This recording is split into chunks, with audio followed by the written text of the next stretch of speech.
ఎందుకంటే ఈరోజు బాధాకరంతో చెప్తున్నాను, ఎంతోమంది సేవకులు వారి స్వార్థానికి మనుషులను వాడేసుకుంటూ వారికి లాభం కలుగుతుందా, నీ జీవితంలో ఒక నిర్ణయం చేయాలంటే నాకేమొస్తుంది, you say thinking like that.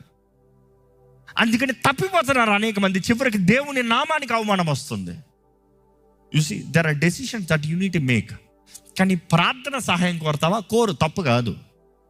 జీవితంలో నాకు ఈ విషయంలో ప్రార్థన కావాలి, నేను నిర్ణయాలు చేయాలనుకుంటున్నాను, దేవుడిని చిత్తం కనబరచేలాగా, బయలుపరచేలాగా ప్రార్థన చేయండి.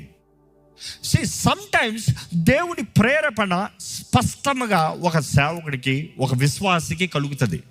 Not just for a pastor, విశ్వాసులు కూడా కలుగుతుంది. నీ కొరకు యథార్థంగా ప్రార్థన చేసే వారికి దేవుడు కొన్నిసార్లు ప్రేరేపిస్తాడు. By no means I would under estimated.